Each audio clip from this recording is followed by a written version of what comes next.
This year of Overwatch has been great, right? Overwatch Golden Age and all that. Don't look behind the curtain, there certainly are no problems. I'm so glad Blizzard could add in mechanics from rivals this year, like hero bans and playtime grind metric base rank systems. Praise be to our Lord and Saviour Custer as well for adding extra systems which improve the variety of gameplay. I'd certainly personally never say that they created issues which are counterintuitive and awkward to explain, or that they've made the average gameplay worse while cashing in on a silly quote-unquote fun stuff to jazz up the first 5 hours of gameplay before everyone stops enjoying AoE 30% Discord or Transcendence. Wait, isn't Zarya just a bit out of whack at the moment? Don't worry, you can ban her. Oh, but actually, I kind of want to play that hero. Can't we just, like, balance them instead of making them unfun to play against? Or just... This is my year in review of Overwatch. And is there really any other way to do this than to crash out as somebody who can act as a conduit for my anger? So let's talk about negativity in the Overwatch space, hero bans, perks, balance, design, player-based numbers, and much, much more. So this is Chosen. Chosen is a Overwatch content creator, been around for like 2 years. I do know of him. He is a guy that does mostly gameplay uploads of good games that he's had. He's very clearly an Alari player, if you haven't worked it out. So he is Satan like I am, because I am also an Alari player. Chosen put out the Overwatch cycle of negativity the other day. It has been sent to me like 3 different times by 3 different people. So I really want to have a proper look at it because, as you all know, I am the prime negative person in the Overwatch space. I am the negative Nelly of the world. I am universally negative because mainly because I feel like it's more interesting to talk about negative things that happen in order to actually have an opinion on it, because everything's positive, everyone tends to agree. I mean, I don't be negative like for fun. I don't enjoy being negative. I be negative because there's a lot of things in the game that I actually do think are negatively affecting the gameplay as a whole or the game as a whole. And I think quite a lot of other people are incorrect about things. So I need to put that opinion out there because I have a different, I just am cursed by different opinions than the majority a lot of the time. Trying to position himself at the bottom of the Overwatch community? No. I just feel like every now and again I am due an explanation of why I am so negative on my YouTube in general and on Twitch in general. Maybe I could be more positive, but really when there is positivity mixed in with something controversial, I think I'm pretty brazen just pointing it out straight up. Like, if there's something good with a patch, quite a lot of the time the trouble is the direction is wrong. And if the direction's wrong, I struggle to see the changes as positive, even if they are in the direction they are going. Honestly, the negativity is justified? Well, that's from our opinion of people that watch me. I've self-selected an audience that is negative, and therefore has the same opinions of me that it will be justified. But realistically, I spend a lot of time trying to steel man other people's point of view, so I think I have good reasons. The Overwatch cycle of negativity, let's go. Rather than making 10 videos complaining about everything there is to complain about, I'd rather just make one video addressing the issue at its source. Now, I will be using some examples to prove my points, but I hope it still comes across as constructive, and I hope I don't complain too much. I love Overwatch, and I'm someone who truly wants to see what's best for the game. So what is the issue? Well, it is simply that the devs struggle to listen to feedback, fail to communicate or respond in a timely manner, and they just don't pay attention to the details. It's interesting here because we've been through a phase of the devs communicating more than any other dev team on the planet, in my opinion. They have been really open and honest. The trouble is they don't understand sometimes some of the concepts, and they are moving in a direction that I don't agree with. But I think in terms of their communication, they are moving in that direction, and they are communicating it pretty well for the most part. Obviously, the top 500 stuff was cold dropped out of nowhere, the changes to the system there. And I think for the most part, that was obviously a retention measure more than anything else. You can't see it as anything else. A lot of the things that we're constantly complaining about that drives a lot of negativity surrounding the game all just boils down to that. Now, I want to start by saying 2025 has been a goated year for Overwatch. It's probably... I disagree in general. I think that 2025 has been the year of backpedaling and kind of regressing in terms of design and direction. I think that perks are generally negative. I know that was towards the start of the year. Perks are generally negative for the gameplay loop of the game. They make character interactions less interactive. They make the game less fun in general, just because if the power is good enough that I want it in my kit, I don't have it unlocked until later. And if it's not healthy for the kit in the first place and I unlock it, it's made the interactions worse, right? There's so many different characters like Moira Thay that are going further away from you, and just really any time that I die to a perk edge case, I just really feel that as a sharp interaction in the game, and I think the perks are causing massive damage to the onboarding learning curve of the game. In terms of hero bans, obviously they really chased after Rivals for hero bans. Even if none of this was directly inspired by Rivals, they chased it to get out earlier because of Rivals. I think perks and hero bans together have made the general balance of the game purposefully a lot more loose over time. We're in a situation where there's about 10 characters that I want to ban, I can't ban them all, and Blizzard keep putting things in the box, like Ashe and other characters like that. It's not just Sombra anymore, it's not just Roadhog anymore, it's now okay for characters to be bad, and it's okay for characters to be overbalanced or overtuned, because you can ban them theoretically. Now it's your own fault if you don't. So yeah, I don't know. I feel like there have been general regressions in the game in general. When you combine perks and hero bans together, what you generally get as you move through this kind of like stuff is you get the direction of the game. And the direction of the game from Overwatch 2 launching has been exclusively towards generalization, towards lackadaisical kind of like direction in terms of individual heroes and individual definition between heroes.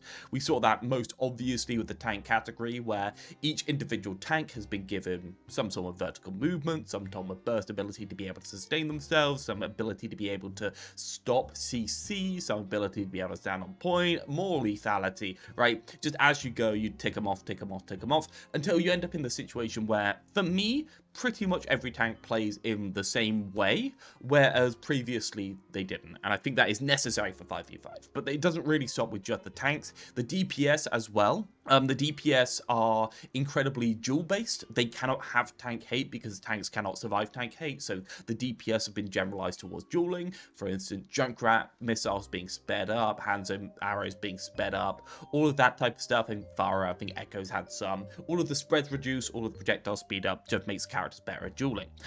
So quite a lot of the space in the game has been removed there.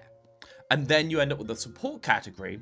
Well, I think it's plainly obvious that every single support that is valid has been moved towards more dueling and less supporting, especially because of the DPS passive, making it so that supporting anyone in combat, regardless of whether you select your target properly or do anything correctly, is just a bad thing to do. You may as well shoot the enemy instead of supporting your guy, because you're doing 30% less onto DPS, 15 on tank. But still, it's one of those situations where a lot of the skill in the support category has been removed in terms of supporting. And I think that really fucking sucks. So when I go through, I think, you know what? All of the patches they've done recently have been in this direction. They've gone this way. But what we're talking about, they've gone in this direction, and I think the direction's bad. I think it's reducing the diversity within the heroes. I think it's reducing the diversity within the roster, within the roles, and I think that it's just generally making the game worse by and whole. And on top of that, we have obviously the just shit balance, quite frankly. The ones that are purposely seemingly designed to shake the apple cart. And even more, the lesson that we learned from 2025 appears to be fucking do it more. That seems to be what Aaron's learned. I mean, he's just said, well, perks, we realized we could do more. Oh, did you, Aaron? Did you realize you could do more than perks, right? You can flip the table harder next time, and the community can just about bear that. And I do think it's really difficult to have as a conversation, and that's why I'm so insistent upon it, because I think quite a lot of these are things that do feel good to the person playing the game, but makes the game worse overall. So the conversation necessarily is, you like this thing, but you shouldn't. And that's a really hard discussion to be able to have with people, because people have their inbuilt bias. And so I don't really get any reaction from the community. I don't get anyone saying, Ralph, you are stupid about this one point. You are wrong about this one point. I just get, for the most part, I like it anyway. It's always I like it anyway. So that's basically where I am, I think. I think that's a pretty good summary of 2025, and I'd be curious as to what he thinks. I want to start by saying 2025 has been a goated year for Overwatch. It's probably the best year they've had outside of like a release year. So I just straight up completely disagree. It's a struggle because they've released new things, and releasing new things get players and eyes back on the game. But does it? Like, does it get players and eyes back on the game? I mean, it's fine. Don't get me wrong. There is an uptick. They have done better than they did the previous year. But the previous year, in my opinion, was really bad. Like, really, really bad. You look at all time. Look at this. Right? This, and sure, we're before the season launch where they're gonna shake up everything, but this is not a good state for the game to be in. And it is good that the perception of the game has changed, and I'm pretty sure they have something in terms of animation or something on the way for the community to be able to enjoy, to get a load of eyes back on the game, and it's important to get the public perception of the game better before you do that. But, like, has it been that successful? Like, actually getting players in the game? It's fine, but, like, you just, like, you're basically keeping your head above water at a certain point. You're not doing well, right? 2025 is really weird to me because there's such a huge player base saying 2025 is the best year for Overwatch, but then also every streamer, high-level player, pro player, all burning out at the same time. A lot just can't articulate or understand why. I think that's really the answer. I think this year has been pretty disastrous for the game, and it's because of the systematic changes that have been made over the years are just coming to a head. And the philosophy really is, at this point, move fast enough that people can't work out there's no stable ground below their feet. And the worst part of this is, since the tank experience is the worst experience in Overwatch compared to the other two roles, the people that play the game the most appear to be getting burned out on the tank experience the most, making the queues worst at the high level and the off-peak time, which is really problematic and just kind of will just get worse over time unless they start releasing tanks pronto. I mean, they missed the last tank release, which obviously isn't helping, but still, it's difficult. I think it's 5v5 plus lack of big balance patches causing burnout.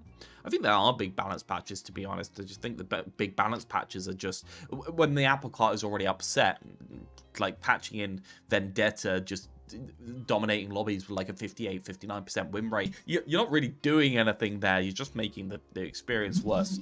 Sorry, the experience worse for everyone. So, like, man, it's so hard when people come around like this and say, and I think this whole speech, right, I've probably been talking for like 10 minutes, has been a pretty broad statement of my general negativity about the game. And I do wonder if anyone else has, in the creator space, actually has the same opinions, apart from Greed, obviously, who's here to be my emotional whipping boy. I don't think they get enough glaze for the success of Perks. They recognized that they needed to spice up the game, and I think Perks did it perfectly. They added... I don't think anyone was not playing Overwatch because it hadn't been spiced up recently. I think people weren't playing Overwatch because Overwatch's gameplay loop was boring. Now, sort of spice, right? Spice is moving stuff around, flipping the table. Fortnite does it all the time. It applies loads of spice and keeps a good gameplay loop more or less ish the same, but it changes a lot because the explosives can just change building entirely, a building can get validated for a while, etc, etc, etc. Fortnite can move fast enough. Overwatch just can't move fast enough as a company. Blizzard cannot move fast enough in order to keep the floor moving. They cannot jiggle the table fast enough to keep the pieces on the floor and people putting the pieces back on the table. In my mind, Overwatch should be a core audience featured game that is designed to play the best that it can, because Blizzard is a premium product company and, well, Marvel Rivals is a slop company that can shovel shit into a trough faster than you can do anything else. So if you're gonna compete in slop shoveling, probably don't compete against the big boys, in my opinion. Not everyone can be Fortnite. Not everyone can cater to everyone and have an audience of everyone, because first off, obviously, you know, the cultural relevancy, and they're going to get that back after they get the Netflix or whatever show back. But realistically, after that, it's not really the core game community that Fortnite has, it's the kids that they have, and the kids make it relevant to everyone else. Can Overwatch appeal to the kids? I don't think it can. And it really is a winner-take-all market. And now loads of devs are just dying because they chase the live service model. I don't know how Marvel Rivals can produce so much content in such short time periods. Like, how long have they been planning their content cycle? It's pretty easy to shovel out a hero is the answer. I mean, you need models, you need 3 different abilities, you need animations, you need to code another AoE healing circle. That's basically it. Now, the rest of it comes from in-depth sound design. The rest of it comes from voice lines and animations that are actually good instead of just being like shoveled out there. The rest of it comes from interesting lighting and interesting concepts and workshopping the concepts for months and even years at a time. That's how you get quality. It's quite easy to ship something out fast. I mean, you could literally make a new hero shooter and just have it full of heroes just by copying TF2. And that's one of the problems that Overwatch has had as it fills out the design space. The actual design space for the devs to put new stuff in is getting smaller over time, and therefore you need to be more creative in order to create new things. I don't think Overwatch had, for the most part, succeeded in that over the last year. That's an extra thing. I don't think they get enough glaze for the success of Perks. They recognized that they needed to spice up the game, and I think Perks did it perfectly. They added depth to all the heroes without taking away from the game. It was a risk. You say not taken away from the game, but the onboarding experience for new players now involves a load of abilities that can or can't be there at different times of the match, changing the matchups individually between characters and the team-based matchup of the game. Like, there's a big change to the flow of learning the game that nobody can really quantify. And on top of that, right, even then, the average gameplay experience has been reduced, in my opinion, as much as it's been increased by the perks. Yeah, I just don't agree. And it was a huge success. There's Stadium as well. I know it's kind of controversial. I can make a whole other video on that if we want to. But at the end of the day, it's new content. It's a whole other... Stadium is just worse Overwatch. Like, that's a simple truth to me. Worse Overwatch in general, when I build in order to be able to fucking murder people, I don't really enjoy it because I think of how awful it is to play against. When everything gets so wide and so sharp that you just die instantly or you dominate the enemy team, I don't think the gameplay feels good. Who even plays Stadium? I think there's a massive core audience to Stadium. But then again, looking at the queue times for Stadium, it's pretty obvious that the community isn't actually that big. So, I don't know. It's a hard one. Stadium is, yeah. How does adding a self bubble to board increase depth? Is it 10 times more interesting to dodge a sleep with movement than pressing the one button? No, Colskin, you misunderstand. We added something, so therefore there's more depth, right? Because adding something always increases the quality of interaction between heroes. Wait a minute. Should that be the thing that we're optimizing instead of just optimizing complexity? Does complexity add depth? There's a lot of design discussions there that I don't think people are really engaging with at all. The way to play the game. You got a new core game mode this year, and if it's not your cup of tea, you don't gotta play it. Doesn't take away from the rest of the game. It does. I got one map this year. Anyone else get one map this year, or just me? Anyone else? The devs from Stadium, do you think they got any of the senior talent into that team? Even if they theoretically did just only hire new people for the Stadium team, do you think maybe since Overwatch is its own engine, they had to take some of the skilled talent out of the actual Overwatch team in order to form this other team? I was wondering when a new map comes out. Well, just wait another week. Another Stadium map will come out. Don't worry. Also, I know there's some discourse around that, and I'll talk about that later in the video. Yes. The hero releases this season have been good. Vendetta, pretty fun. Get screwed. Vendetta, along with their current design philosophy, has fucked up quick play. Anyone else play quick play recently? You can't permaban it in quick play. Yeah, so Vendetta doesn't exist as a hero in comp and ruins every single game in quick play because Vendetta can literally just trade with the backline whenever the fuck she wants and always 2-for-1 in terms of resources every single time. Wu Yong, I think, is well liked. Wu Yong is fine-ish, but still incredibly annoying in my mind. Like, it's another spam character that can spam you round corners and chase you round corners. The primary fire is interesting, really interesting, fun to play with, but I don't think it is one of those things that I'm like, wow, the game's so much better for having this in the game, right? It's just, you know what? It's diverse, it's new, I'll accept it just because of that. Mobility creep mess as well, yeah, having 2 get off me buttons kind of fucked up the game for a long time. Fucked up high level for a long time because Wu Yang could just market tracer with 1 orb and completely stop them doing anything. I mean, don't get me wrong, it's like, it's new, interesting gameplay. I don't hate it, but Wu Yang was not like, it wasn't like a 10, it was like a 6, right? Freya, I think, is also a good hero. I know Freya. Permabanned. I don't know, I didn't get to play her because she's permabanned. Freya, for the most part, is more DPS from ranged. The vertical mobility of her is interesting. I think she's interesting in terms of variety to add to the game. In terms of gameplay that is caused in the game, something hero band space balancing means that she's awful. Like, I'm sorry, but like Freya has probably turned off more players from playing Overwatch than any other character released this year. So like, literally every hero released this year was banned until they nuked into obscurity. I don't think Wu Yang was over banned apart from incredibly high level. Freya and Vendetta were turbo banned. And then Hazard, who, okay, I'm a Hazard hater, but I'll admit he's pretty fun to play as. I care about the diversity of the design space. I care about the interesting things that are in the game. Hazard, very realistically, has added literally fuck all. I am a proper Hazard hater. I despise this character. It is the pinnacle of needs to be able to do everything. And the wall on that tank with that amount of lethality is absolute horseshit. It is awful. And adding counterplay to everything on every individual character reduces the amount of team play you need and make it so that the character becomes a all-weather pick. And an all-weather pick with no downside is just boring to me, quite frankly. Hazard missed the bans, but realistically, I don't think people can say that Hazard's impact on the game has been positive. But yeah, no, heroes were solid, and everything else has been good too. In general, Overwatch makes high-quality updates, which makes it even more frustrating when a lot of that gets overshadowed by seemingly small issues. Okay. For example, the leaderboard changes that I made the video on recently. Obviously, it's a bad change, but it's not that big of a deal. Seemingly small issues. I mean, like, the competitive integrity of the high rank ladder is one of those things that isn't just relevant to the people that are playing the high rank ladder. I don't think people really understand this as a point.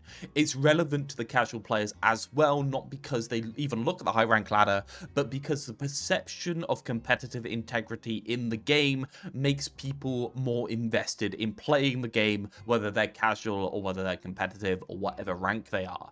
The game has to be seen as a game that is a game worth playing and worth grinding in order for people to put any amount of time into it. If you have a generic slop mess, people don't really want to play that for the long term, especially when you're looking to onboard like really long term players. Like, Hazard doesn't get banned because no one plays him, isn't he? Yeah, he is one of the lowest play rate heroes, so you can say Hazard did a success. Hazard has everything and is still incredibly boring? Question mark. What's happening here?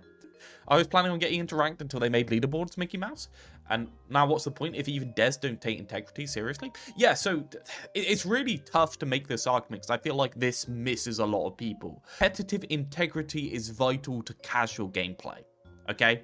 That is something people just have to accept. The game has to be perceived as a serious game in order for quite a lot of people to invest time into it. Obviously, some people don't care. Quite a lot of people do care. It doesn't affect that many people, and even the people it does affect, like, it doesn't stop you from playing the game. Like, but see, that's always the answer. Doesn't affect a lot of people. People it does affect. No, it does affect a lot of people because a lot of people are indirectly affected by it. The issue is that it's just this unnecessarily bad change that doesn't have to exist. I'm gonna say it's probably from corporate. That's what I'm going to say. It's a retention measure. As I've already covered, Overwatch doesn't have the best play rate numbers right now.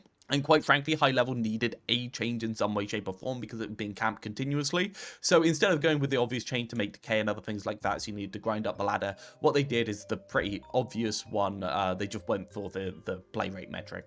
And people understandably want it reverted. All we're going to hear about from the community. I didn't perceive Rivals Rank seriously, so I stopped playing after 2 seasons. 100%.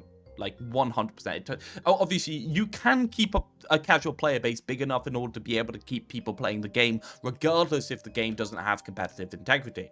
But if you want a competitive based community or a community that cares about competitive integrity, you need to have it in the first place. Like, all we're going to hear about from the community is complaining about the leaderboard. And this brings me to my point that it's just this cycle of negativity that doesn't have to exist. There's no reason why they can't revert the leaderboard. It shouldn't be that hard, or at least communicate. We've heard nothing. They haven't addressed any of the complaints. And so it's just going to continue. And that's. But I think this is one of the rare times where they haven't communicated about a change like this, right? Generally, they've been quite communicative. They've changed, for instance, patches back, like Sigma's orbs, they changed back.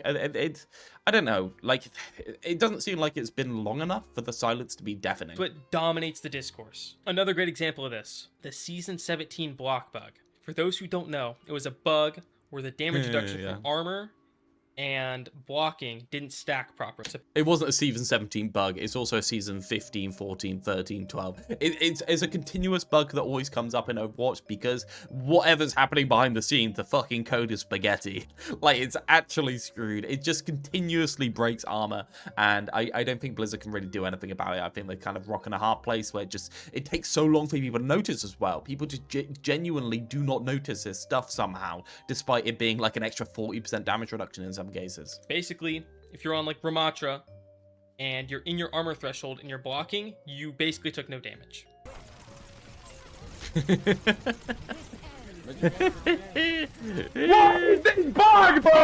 this made Ramatra turbo OP, and it defined the meta that season. Now, the issue wasn't that there was a bug, it was the response, or lack thereof. The bug was discovered like pretty early into the season, and it did not get fixed until the next season. Yeah, that was pretty bad. They should have done a hot fix or ban some of these characters, remove some of these characters. They should have done something, but what they did was basically nothing. I agree. patch season 18 patch note. And so the entirety of season 17 was But just in terms of fixing it behind the scenes, I do think it would have took them that long in order to be able to work out what was wrong and do that. spent complaining because the entire meta was being defined by a bug. I don't even remember anything else about season 17. I don't know what content there was. I don't know the battle pass theme or anything. If there was something good happening this season, I don't remember. All I remember was just the Ramatra bug. And the thing that is really frustrating about that is, why are we waiting until a scheduled patch note to fix a bug? To fix a meta-defining bug? People are scrimming. They're playing Face-It matches on this. Like, Yeah, did we find the that's pretty fix bad. and go, oh no, let's wait. Let's wait until our scheduled patch note in 2 weeks to fix it. What? Even if you found the fix like 5 days before the next season, like, hotfix it. It's a bug. Also, it shouldn't take that long in the first place. It was discovered very early into season 17. It might require so many changes in order to actually fix it that it's not a hot fixable thing. But sure, yeah, agreed. Like that. It's not That's good enough. urgent. That's the the answer. game. And I saw a tweet about it at the time saying that like fixing bugs. But no. That's the game. Sorry, you can just ban these heroes, so it doesn't matter. I'm so glad bans are in the game, so we don't have to do this, because it didn't actually warp the game, because Ram was banned a majority of the time, right?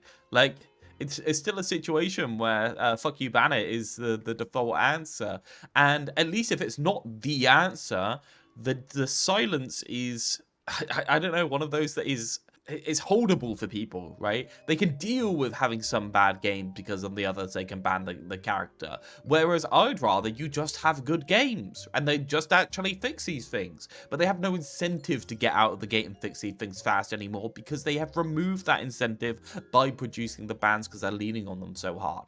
Like that isn't always simple and it can take time. And you know what? That's fine.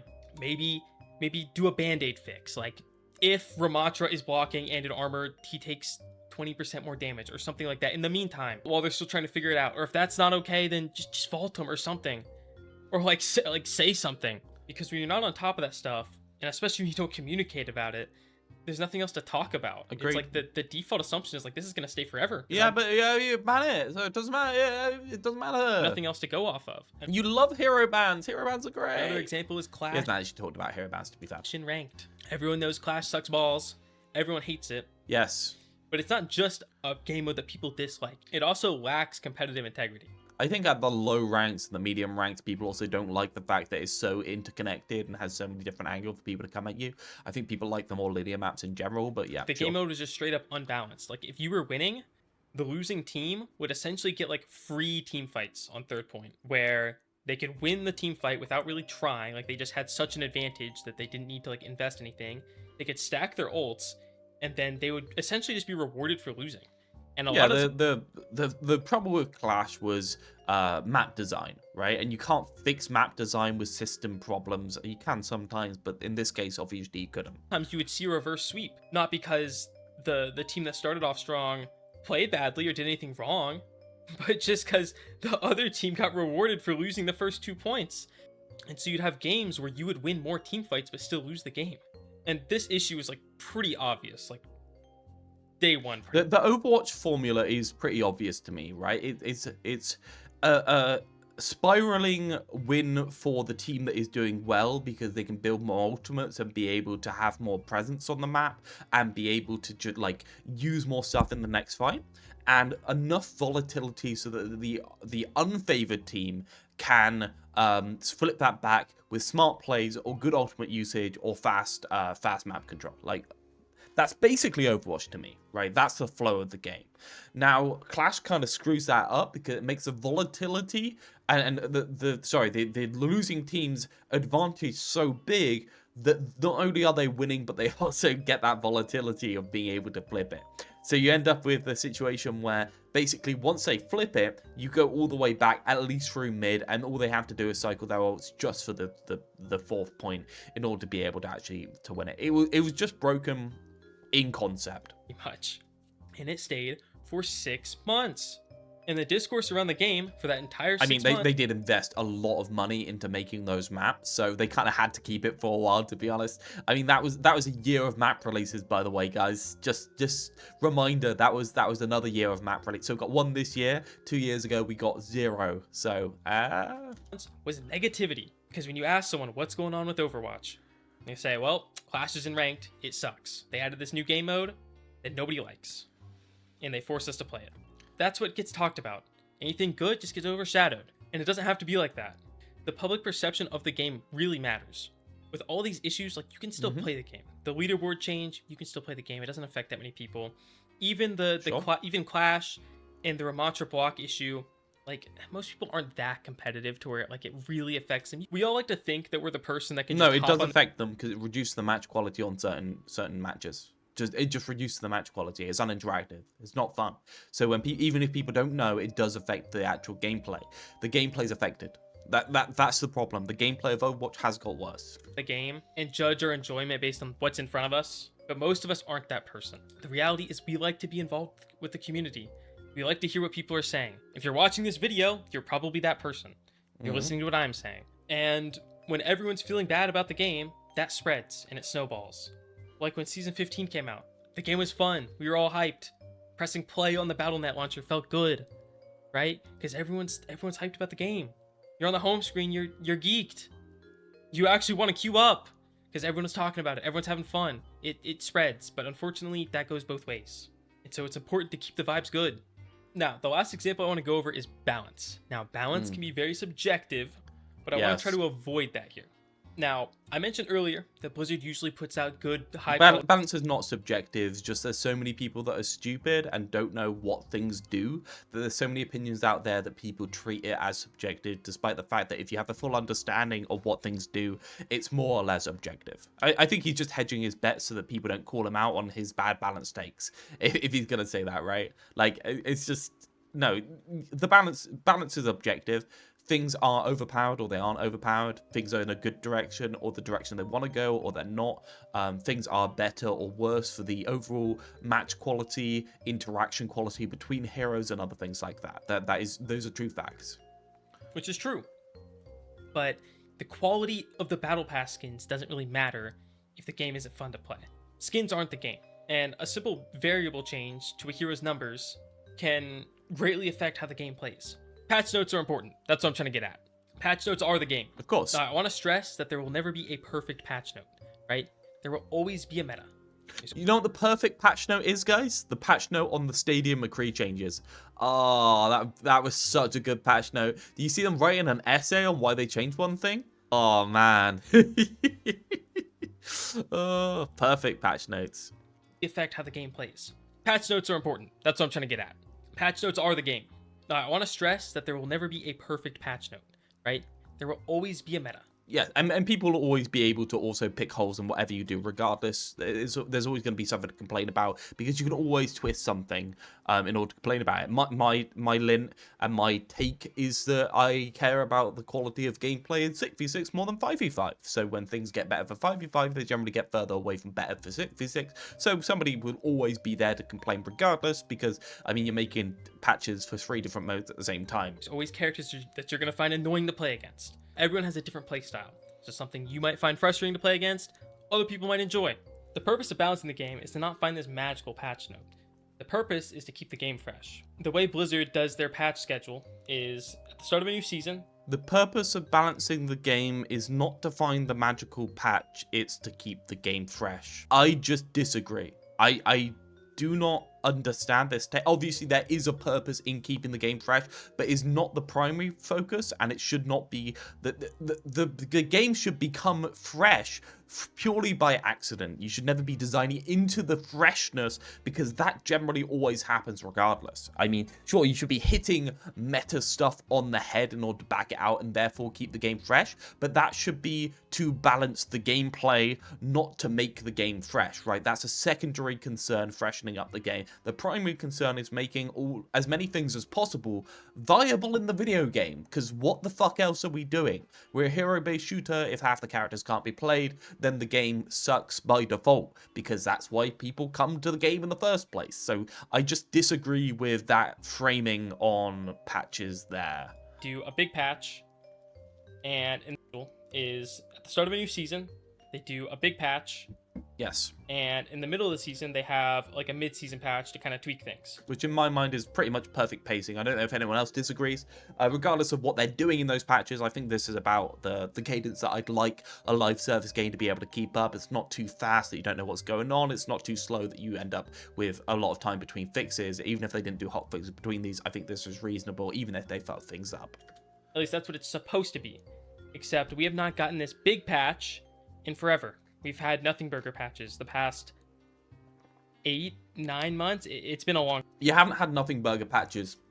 That's just not true. Just everything's so out of whack that they are just making more and more characters out of whack. And yeah, sure, perks, balancing, everything going through perks, that's a problem. But the perks are meaningfully affecting the balance of the game. They're just affecting it in a negative way, right? They're just like they're changing around the perks in order to change the play rate of the heroes for the most part. And nothing burger patches. I don't think that's really true. I assume he's going to talk about the perks getting more patches than the live game, but realistically, in terms of the total stuff that they've been changing, they've been doing pretty big sweeps recently, pretty consistently. Just the sweeps they're doing don't affect you, because if Hanzo's already really good and then Asher also becomes obscenely stupid, then you're still playing against a broken hit scan. You're just choosing, you've got another flavor of broken hit scan character to play against when the other one's banned, so it doesn't really affect your gameplay experience. I think the patches have gone a lot more towards poke. I think that weirdly enough, Greed is actually right this one time. The poke slop is a problem, but yeah. It's been a couple seasons. You know, every patch is going to have its annoying aspects. That'll always be true. But what is not okay is when a new season drops and nothing changes. A new season should feel new, not just in the skins, but in the gameplay. It can't, because you ban out all the new stuff. All the new stuff is fucking banned from the video game. And if it's not, then all the meta stuff is banned from the video game. Basically, you created a system in which the player base is going to self-correct from anything interesting you do. So in order to keep the game more interesting, you have to make everything wider and sharper, right? So like, the new patches are, oh, Tracer's really, oh, she's getting banned. Didn't do anything. Oh, we buffed, oh, Reaper's being banned now. Oh, we buffed Widow. Oh no, Widow's banned on the maps that she's good on anyway, right? So it's a self-correcting factor. You can't really have big patch balance changes when they're gonna just be removed regardless. The thing that annoyed you last season and was turbo OP, you shouldn't have to worry about this season. You know, there's probably something new that's annoying, but hey, at least it's fresh. That's how hero shooters go. There's always. If you want to keep the game fresh, do buff rotations. Have 2 states for each hero. One when the hero is balanced, one they're pushed to the limit and still fair. And then each season you rotate 10 heroes in and out of being pushed to the limit. And how you do that is you make it so that when a couple of heroes are on the same team, one of them gets a buff for the other person being there, and the other person gets this team up effect, we're going to call it, from having the other guy, and they're going to get a new ability, right? So we can cycle through characters and make new fresh metas. Oh shit. There's no worse feeling in the world than when you wake up, it's a new season, you get on, you check the patch notes, and you realize it's a nothing burger. And the feeling of despair sets in as you realize that the shit you dealt with all of last season, there's another 2 months of that. It's always going to be the same shit now. It's always going to be the same shit, because the community will self-correct towards the same shit. And that's when the complaining in the community gets bad. You know, people always complain about balance. I'm not saying that'll stop happening. People always find something to be mad about. But when something's bad, and then a new season happens, and it doesn't get fixed, that's when the complaining gets really loud. Because, you know, it's one thing to have something OP or whatever. It's another thing when it was already supposed to be fixed. I don't really care about the discourse around people saying, oh, people are always complaining, what's the point kind of stuff. Like, I just disagree entirely with this. I think you can be close to a better game. You can be further away from a better game. I agree with him. Things need to be fixed. Fix the things. Unfortunately, the entire game's completely fucking out of whack at the moment. So it's hard to fix all the things because there's 12 characters that need to be banned at any one time. When you're on, like, Season 3 of this hero being OP, that's when it's like, okay, I'm not just being an annoying No, the ban, it's fine. It's fine. You don't need to worry, right? It's fine. Now, like, this should actually be addressed. And so... They're not doing it on purpose. They're not doing it on purpose. Cycle of negativity continues. I'm careful to get into specifics, because, you know, balance is subjective. But a great example is Zarya. I swear to God, if it's fucking team-ups, I'm going to lose my shit. If the new system is team-ups, I'm going to lose it. I'm going to lose it so hard. The crash out is going to be legendary. Zarya. People don't like her. She's banned in every rank. From champ to bronze to plat. Damn People right. are banning Zarya. She's been strong for a because of Custer. Blame Custer. It's really long time. And she hasn't really been touched. She survived like 8 patches. Right-click perk is absurd. It's really bad, but it doesn't matter because it's buffered by bans. Notes. Like 3 new seasons where you're like, oh, Zarya's good again.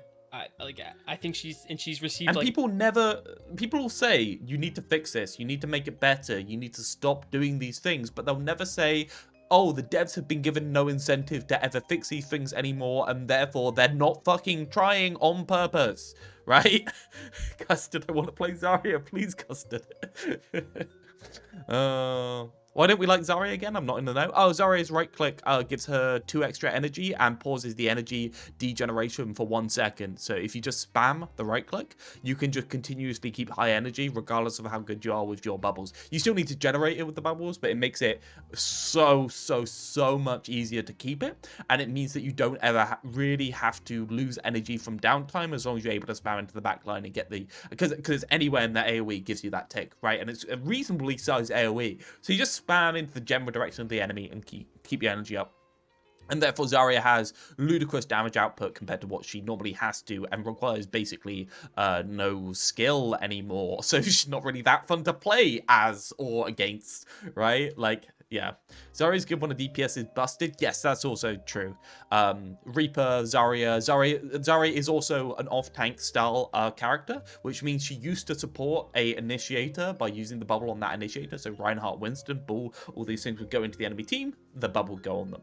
When you start using that on DPS, because you don't need that initiation when you go down to 5v5, basically what happens is that the DPS gets a free fight win because they're just as bursty as a tank, but they're more lethal than the tank. And an infinite health DPS is going to kill you more than an infinite health tank will because they're purposely balanced in terms of their lethality differently.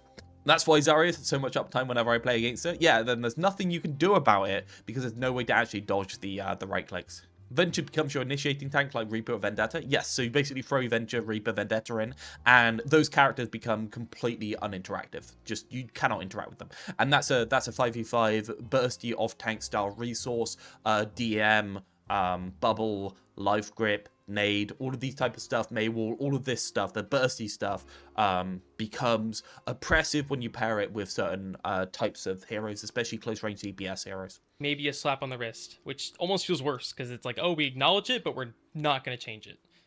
Like, didn't they just, like, change her perk that one time? They, like, nerfed a perk. All right, bro. And if you ask somebody about the state of Overwatch right now, the first thing they're going to say is Zarya, or something similar. They're not going to mention something positive. It's the first thing that comes to mind, because it's... And why don't they have to do this? Come on, you can make the... There's so many different videos I watched recently where they're just not going that extra step. Why are we here? Why? Explain. Don't just say it's bad. Say why they are doing this. It's the only thing that's been on their mind. It's the thing that's right in front of them in all their games for the past, I don't know how long. It's the thing they ban every time. Vendetta Word Bubble has 672.5 effective HP and an incredibly fucking tiny hitbox. Don't forget about that, right? They don't forget to ban it. So how are they going to forget about it? Even Frogger's complaining. He's like the most positive guy I know. Isn't this a 5v5 who said Frogger and Aspen don't actually enjoy 6v6 and only play because they have insider information that there's going to be a format change? Also, here's Custard. Custard is Custer. Custer is a Overwatch commentator / player who got put onto the dev team on the perk team recently in order to work on the perk system. So we blame him for all perk changes just because it's funny. The top of his list. And to clarify, this isn't just about Zarya. If Zarya is meta for a season, that's fine. Just nerf for the next season. If we're tired of Zarya, allow us to forget about her next season. Nerf her into obscurity, and then slowly bring her back up to a balanced state afterwards.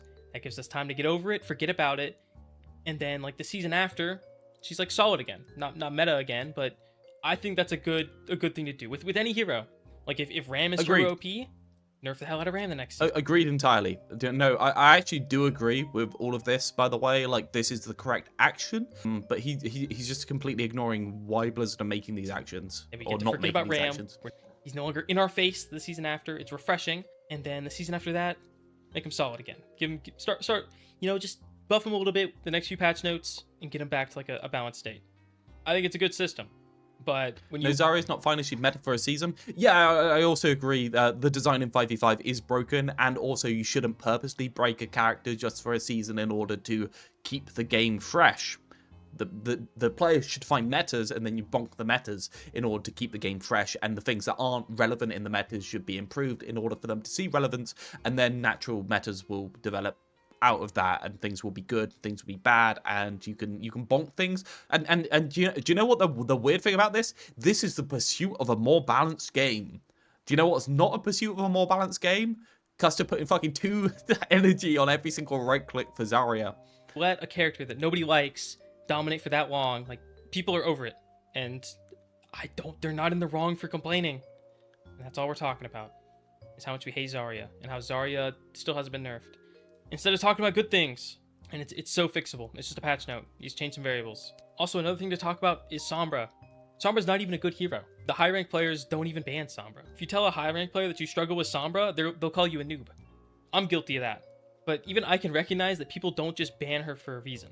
If a majority of the player base has decided that they want to use up a valuable ban on this hero just because they find it annoying, then it needs to be looked at. No, it doesn't. Because they've already fixed the fucking problem. They've fixed the issue. They've banned it. It doesn't exist in the video. Can you not understand how these things are bad? And wasting a ban slot on a character that permaban because it's a terrible experience for everyone in the area who can't even fucking turn around fast enough to shoot the Sombra because they come out of stealth and they're dead already because they're on console and they can't have a fucking fast enough turning circle. All of these players are right, and yet it still doesn't get done because there's no incentive for the dev team to fix these anymore. There's literally no incentives. To be changed and soon. It's unreasonable to expect people to get good enough until Sombra no longer annoys them, because there's always going to be beginner and intermediate players. And I think it's ridiculous that there isn't urgency here. This is the game. This is what people are playing. That they're spending however many 20 Well, they're not hours playing it. They banned it. They're actively not playing it. a week playing. Oh, sorry. What people aren't playing, because you know what people at the low rank can't do? Play one of the most interesting lore heroes in the game. They can't do that. Do you know why? Because it's not in the video game. And you know the worst thing is, these things affect quick play the most because you can't ban Sombra in quick play, and because she's banned in comp. Do you know where the Sombra players go? Do you know where all the Vendetta players and the Freya players and the people abusing characters that are actually abusable at certain ranks go? They go into quick play and they fuck over people in that mode who want to relax. And they're playing the most annoying version of the video game. They're literally here to relax and they're playing the bad game. I actually never see them in quick play. I think there's much more Vendetta at the moment. There was a real problem with Sombra back in the day when she first started getting banned, seeing up a load in quick play. There was a load of problems with that. But it's settled down more or less now. Do you know why, Maxi? Because there's no Sombra players Okay. And they've been banning Sombra for the past how long? I mean, since bans were a thing. And they were complaining about Sombra before that as well. They don't want to play against Sombra, and she's still here to this day. Why is this not more urgent? Like, clearly they care. They care enough to ban her every game, but Blizzard doesn't care. And so Sombra is... No, they're doing a rework.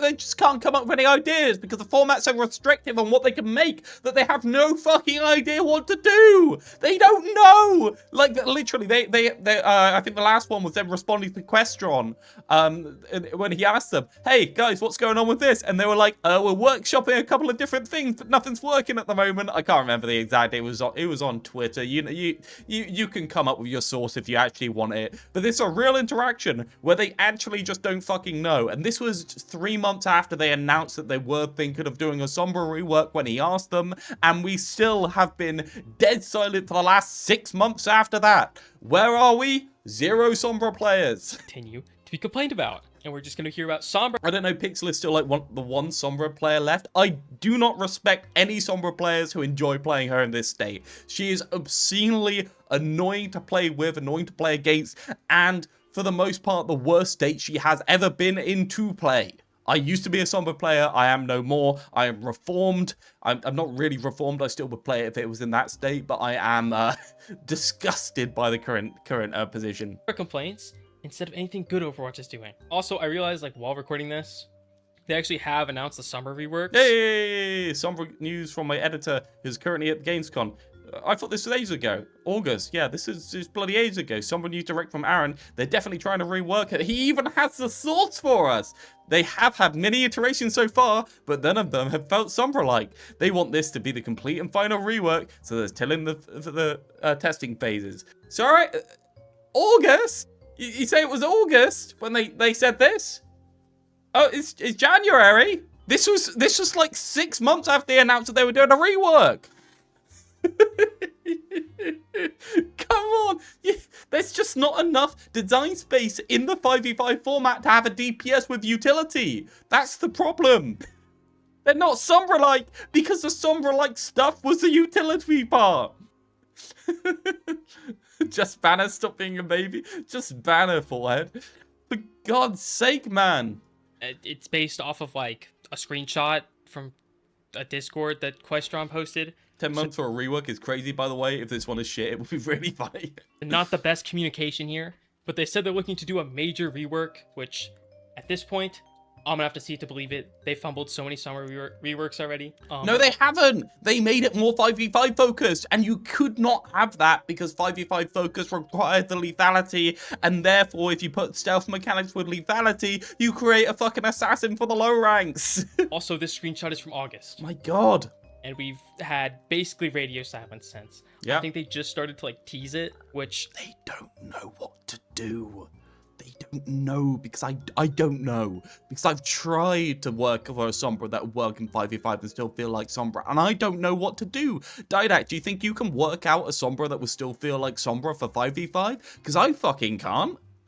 We have a support Sombra, but it's a 6v6 focused thing, and it's, quite frankly, a big sway away from what Sombra currently is, and nobody's really happy with it just because it's different than what the character currently is. So where are we? Where are we left? Shit like Schrodinger's Sombra rework makes me believe Marvel Rivals has a better future than Overwatch. That is the worst indictment I can ever levy onto Blizzard devs. To be fair to the Blizzard devs, it is very hard to design, and I don't know how to do it, so... It kind of rubs me the wrong way that they're treating the rework like... I think I could cook something, but then again, I couldn't care. And the point is, right, like, you're a developer that's spent a load of time thinking about how to develop characters in this game and make them interesting, right? And you, again, you could cook something, but, like, are you, like, confident it will work? Or are you like, oh, I could, but, like, it doesn't seem like the most fun thing to do, right? And it would take a little bit of time. It's just hard, man. It's just hard to think of something like this. Like, it's content. It's like, dude, like, this is just respecting your player base. Like, this should have been done months ago. And now we're like, oh, guys, who's excited for the Sombra rework? It turns out when you shift your priorities get shifted, and some things go down the stack and other things go up the stack. Sombra rework goes down the stack because she's banned. That's how it works. This is what you asked for. These are the 2025 systems you wanted. It's like, can we not address this sooner? Like, I understand reworks take time, but, like, you could do something in the meantime. At least try, communicate as you're doing the rework. Fucking falter, I don't know. Like, people are upset. Address it.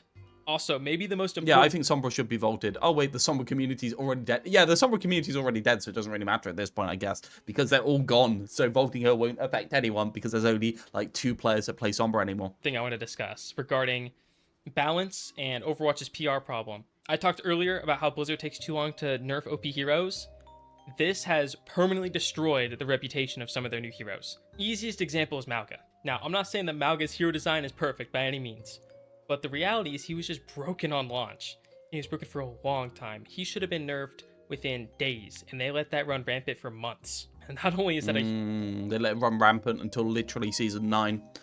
So basically what happened is my first video that actually did anything on YouTube, they released Malga to the pros and to the test. They all said he was really awkward and really annoying. So basically he was a bit more glass cannony back then. Then they made him have more sustain and other things like that because they were like, oh shit, this isn't working. So they released it into quick play.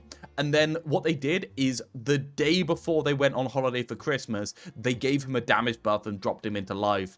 And he's just the entirety of the Christmas period for like 2 or 3 weeks, he was just fucking destroying every single tank in the most busy period for this game. It was like, oh, what are we doing, guys?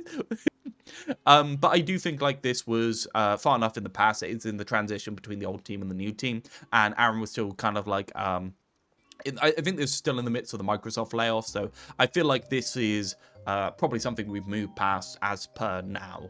Huge balancing issue, which is... I mean, they've still released Vendetta. The philosophy's changed. Before it was, I don't know what to do and I'm shit. Now it's, I'm good and I don't want to, right? Laughably bad, but it ruined the character's reputation permanently. People see Malga... Can't do much if your dev team is all on holiday. Yeah, I'm not complaining about them being on holiday. I'm more complaining about the idea that they buffed it to launch it into competitive and just like dropped it to say, fuck it, it's a shake-up. But really, my main problem is the shake-up philosophy in general. As a mistake. And like, he's not that bad, he was just overpowered. Like, his character design isn't horrible. Sure, Well, it was tank hate before Blizzard worked out that you can't have tank hate in the game. And directly because of Malga, we ended up with things like armor having more damage reduction.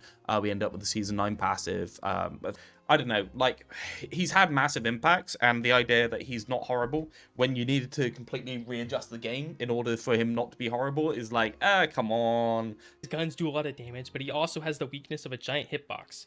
You can't just be constantly peeking. The changes they made to his cardiac overdrive are good. It's counterable. If you deny him from doing damage during it, he can't get his health back up. He's very susceptible to poke. And his overrun is like one of the most fun abilities in the game. It's really fun. Yeah, and now the character... Also, by the way, the character does not exist until he gets his minor perk. That's a fun addition, isn't it? Yeah, the character's like 30% more effective once he gets 50 health for every single person he burns. Oh, is that intention? Yeah, he's just shit until he gets his... Oh, okay. That's what we're doing, is it? Is that what we're doing?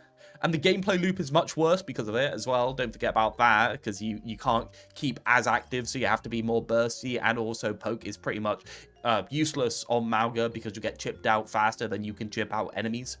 So like... Fun and goofy skill shot. But I mean, it takes skill. I'm not the biggest fan of his ult. I think they should change it. But like, what I'm getting at is Malga is not the devil. He was just turbo OP and ruin everyone's perception of him. He's not the devil. They just have to change the entire video game because of the impacts of the character. It's right. And that will never be fixed. And that we only get a new hero every 4 months. Overwatch puts so much effort into the new heroes to flesh them out, their design, the character design. Like, Overwatch heroes are so good. That's why the game is good. And for all of that to go to waste because they failed to balance it in the first few months, and what should be, a positive, a new content release, a new hero, gets turned into the worst PR that Overwatch 2's ever had. And it's ruined to this day. People who currently play Overwatch still hate Malga. Outsiders see Malga as a stain on the game. And the same thing is happening to Freya. Freya's design is honestly pretty solid. I don't really think that should be a hot take. She's not that complicated of a hero. She's more on the simple side, which is fine. I like that we have some heroes like that. I mean, they fucked her massively by making her like a 42% win rate hero, but before she was bad, now she's bad. I think me and Spylo both agree that bang on, the 2 body shots should be bang on 250 in order for her to be balanced. That's what we did. That's what because if you hit a headshot, fair enough, you get the kill. If they get peel, you don't get the kill because you shouldn't be fucking 2-tapping people who are just like standing around on the map, right? You should have to hit left click after it or something around like that. The problem with Freya is when she yeets into this guy, double clicks you, you get peel, but it doesn't matter, right? That's the issue. A smooth hero. You don't get Suzu, you die is funny. Remember the only use for Lifeweaver being that he was fat enough that he couldn't get 2-tapped by a Freya. Excellent. Thank you, Blizzard. You introduced Lifeweaver to the competitive community. To play. The movement on her feels good. She's fluid. It works. The issue isn't her design. It's just that she's overpowered and has been for almost a year at this point. Yeah. She got like an alright patch recently this season, but they What? let her run rampant for 8 months, and the entire community grew to despise her. Everyone hates Freya, and so much hard work by the dev team just kind of goes to waste. The net is still 60%? As the balance team doesn't monitor it. And to clarify, I have no expectation of a character being balanced on launch. I think that's an impossible expectation to have. It's really hard to balance characters and figure out how good they are immediately. But what is completely reasonable to expect is for them to closely monitor and adjust their new product as it comes out. That is common sense, and we failed to do so. I still don't think Freya's been addressed as a hero. The recent patch was the closest thing we've had, but people are still upset with her. I think, like I said before, I think she needs to be like bad for a bit. Let people forget about Freya for a while, and then kind of slowly bring her back up so they can like enjoy her as a hero again. Now, I do realize that this video is poorly timed because season 21 is right around the corner. For those who don't know, season 21 is like their big yearly update. The next table flip, the double table flip. Wow, we didn't do it big enough. Now let's do it bigger. Similar to season 15 last year. So this is going to mean new weapon finishes and big gameplay changes that they haven't announced yet. Now with this, they will probably release a meaningful patch note. And hell, they'll probably release the summer rework in season 21. This doesn't change any of my points, because if the communication, responsiveness, and attention to detail don't improve, it'll go exactly like season 15, where there was a lot of hype at first, but it started to fade away as they didn't fix the minor problems that mattered and built up. I think that if Blizzard really shows love to the game at every level, the season 21 hype can carry throughout the entire year. A smaller thing I wanted to talk about was people saying that Stadium has been taking away from the main game. Now, people notice that Stadium gets a lot of love. It obviously They has. get quick patches, they get a lot of balance changes. They even vaulted Tracer when she was bugged. Meanwhile, it feels like the rest of the game is just being neglected or ignored. It's clear to me that the talent has substantially moved over in the Stadium direction, even if the total amount of developers on the current team is the same as it was before. And by the way, I do not trust that the total amount of developers is the same on the current team as it was before. Now, the maps team is also shared, so we realistically have actually had less maps because the Stadium team gets the maps. That is a real thing. I mean, the Stadium maps take less time to make because they're on pre-built assets, but realistically still we're getting less maps. Now, but the Stadium team, it is taken away from the main stuff, right? Like, he's not going to say opposite, right? Now, the thing I want to remind everyone of is it doesn't have to be the normal game versus Stadium. Yes, it does. It does if it's taking away talent from the main game. Now, the Stadium team might actually develop more talent within it over time, right? It might be that in 6 months, you could cancel Stadium, move all the talented devs that have learned about the Overwatch system back to the main team. The main team could be better for it. They could have more talent and better talent for it. Now, is that going to happen, or are they going to be quarantined to the Stadium? Because it does seem like the Stadium devs have a different philosophy on explaining balance patches, doesn't it? Now, do we want those people, those talented people with good ideas on the main team, or do we want them on the Stadium team? Right? There is only it's zero sum here. There's only a certain amount of people. There's only a certain amount of talented people. And if the Stadium map mode is getting better balance patches, better explained balance patches, more sensible balance patches than the main mode is, there's an issue. Do you not agree? You can have both. Stadium has their own separate team from the main game. And clearly the Stadium... Their own separate team built from devs at the high levels at the very least from the main game. Team has a lot of passion and love for what they've created. So, if anything, I think the Stadium team should be the role model for the rest of the game. They love their game mode. They treat it nice. They're quick to respond to things. We should do that with the entire game. It doesn't have to be normal game versus Stadium. We can have both. Also, one little asterisk, Stadium does pull resources from the mapping team. So that's a valid point. I don't really mind. I think it's fine. Do you think when they made Stadium, what they did is they were like, okay, we got this like core team. Let's just hire like 30 guys and then just say, hey guys, do you mind working on Stadium? And they just did it, right? Or do you think maybe there was a whole management structure in place with devs to cross-train and make sure that the new people they brought on board for the Stadium team was actually up to speed and able to operate within the Overwatch system, which is its own proprietary engine? Like, do you think realistically there was a lot of dev time taken off the main game because of that, even if they replace them with other people? Yes, even if they have more people, There's brain drain, and that brain drain can get better over time as the education of how to work on the system proliferates through the main team if they've hired more people on the stadium team when they've with the new people they've hired. But yeah, you just can't have both, man. You can't. But yeah. Also, one last thing I want to talk about is with 6v6, they said that they're no longer going to do patches specific to 6v6. Now, I am not a 6v6 truther at all. They didn't say that, to be clear. Aaron said they have no plans for 6v6 patches in the future unless things get out of whack. And to be fair, I don't think that's a different policy than what they've already done. I think they never had an intention of specifically balancing 6v6, but there was an outcry for a patch, and so they did a patch in order to address outliers in terms of win rates. I think that's what happened. They've never planned to do this. It never has specifically balanced. Well, they have balanced 6v6 at one time, but realistically, what 6v6 needs is it needs identity balance, it needs hero balance, it needs character gameplay flow balances. It needs not balance but design, and they're not designing 6v6. But I have been playing it a little bit recently, and the one thing I've learned about their player base is there is no world in which they're playing 5v5. They hate 5v5. Yes. You're not going to convince them. And it's got a pretty decent player base. So like, why not just give them some patch notes specific to their mode? Show them some love. It doesn't, why not? Why not make them If we're getting 10% of the play time, we should getting 10% of the development time that goes to sustaining modes.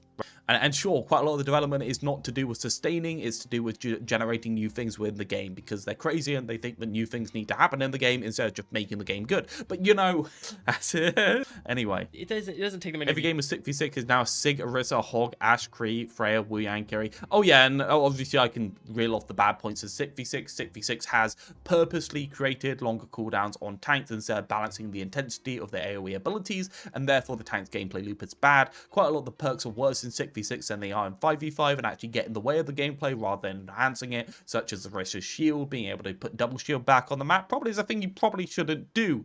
Also, they put Roadhog back in the game, which is a horrible tank partner to play with, so we're dropping our tank population with every Roadhog player that queues up, and Doomfist exists in the mode despite the fact that the devs were explicitly told that Doomfist needs to be significantly nerfed in order to be reasonably balanced in the mode, because he is horribly disruptive due to his tank nature and the ability to tap punch people and interrupt anything they do. 6v6 is in a bad state right now. I would also say that probably Ashe is, due to her ability to be stabilized by the extra tank, is more oppressive with her extra range than she is in 5v5. But like, we're not doing 6v6 specific balance. There's like 20 more things I can rally off here. The lethality of tanks is way too high, because realistically 6v6 tanks do not need to be incredibly lethal in order to be effective. What they need is they need to be able to take and control space by moving enemies out of that space. Sure, you need some form of lethality, but you do not need to be a hazard. You can jump across the map, fucking insta-kill people with the lunge, in order to be able to do that. So like, there's a lot of design problems from 5v5 that have been ported over to 6v6, not to mention the generalization of every fucking hero in the video game that has happened due to the necessary things that tanks need, the things that supports needs in terms of dueling, and the things that DPS need in terms of the dueling potential. So basically 6v6 is the most Marvel Rivals type of game mode you can make from 6v6 that there is. It's the most 5v5 6v6 you got going, right? Like, it's problematic. And now we're here with like a shit mode of 6v6. We're dropping tank populations due to the fact that tank is awful to play due to the incredibly high poke crept damage and the incredibly high sustain on quite a lot of the poke comps, and the bad tank combination that nobody wants to play into that have just been introduced and reintroduced into the mode, and it's dropping over time, and we're just here like just keeping our head above water trying to live. Meanwhile, we're just getting swamped over by all the neglect that's happened over the years anyway. Resources to give them a patch note once a season. Thank you. So yeah, I might have gotten caught up in the examples too much and complained more than I meant to. No, so you I were fine on apologize for examples. that. The main point I want to get across is that the dev team does a lot of good stuff, but unfortunately, a lot of it just gets overshadowed by the small things that they fail to address. And it doesn't have to be that way. I think doing the little things can go a really long way. The perception of the game will go way up, and I think that can snowball into people being happy about Overwatch, and that'll be a really nice feeling. Season 20 is kind of a flop filler season, but I'm excited for season 21. I think the dev team's gonna cook. I believe in them. Yeah, if you enjoyed, They're gonna cook. They're gonna cook. It's gonna be something. I fucking hope it's not team ups. They're gonna burn the food. They're gonna cook so hard they're gonna destroy the core gameplay. Link Stylosis video talking about the reverse engineered Overwatch build in the Discord. Thank you. I appreciate it. I'm live every night at twitch.tv/chosen_W. Appreciate any follows. If you have a spare Prime sub, feel free to leave that with me. Don't forget to subscribe to the YouTube. I do want to do more videos like this, so if you have any topic ideas, leave them down below. More positive topics. I feel like I've been complaining a little too much. I don't want to be the complainer. Yeah. I don't want to be the complainer either. I just ended up here. Right? I just ended up here because nobody even talks about the things that are influencing the decisions the devs make.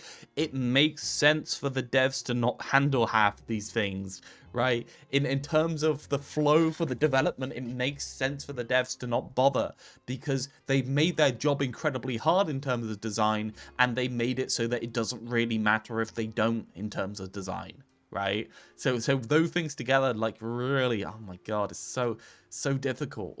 The philosophy right now is to keep the floor moving fast enough so that nobody can stand up and work out that it's made of jello, right? Just keep wobbling it, right? Oh shit, no, it's just I'm falling over, right? Like, oh god.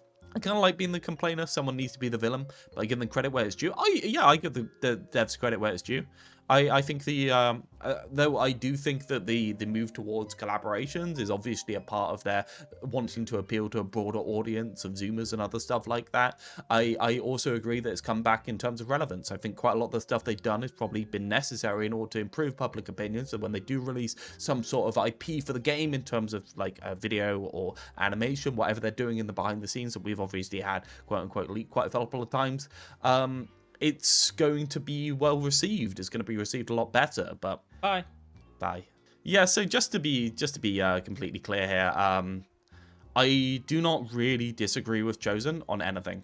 Just so that it's entirely clear, I think Chosen's correct about the problems that he's diagnosed. I just don't think he knows the cause of those problems. I think that it's incredible doublethink to think that all of these things are happening, all of these problems are happening. Now, Chosen does think that by the looks of it, and it is weird that do you know what's weird that he hasn't mentioned at any point in this video through this all? There's one thing that he hasn't mentioned as a positive or negative for the game. He's mentioned balance, he's mentioned perks, he's mentioned bans, he's mentioned a lot, he's mentioned stadium. He hasn't mentioned the average gameplay of the video game and whether that's better or worse, right? He hasn't really talked about the average gameplay at all. All he's talked about is specific examples of it being bad and it not being balanced, right? But that's not the problem. The problem is the whole average gameplay is drifting in the direction of being worse over time. And that's what I'm worried about. That's why I'm here. What's the gameplay? Is that part of a refresh? Is the gameplay the table flip? He only did talk about the new stuff, yeah. He talked about the interesting stuff and not whether just the game's getting better or worse. It's almost as if the game's always been in this state and there's no problems, right? But then again, when you buff Hanzo and Freya, and then the Vendetta gets released, and Ashe is OP, and Widow's getting buffed, and Trace is getting buffed, and Reaper's getting buffed, and Venture's getting buffed, maybe the average interaction between heroes gets worse over time.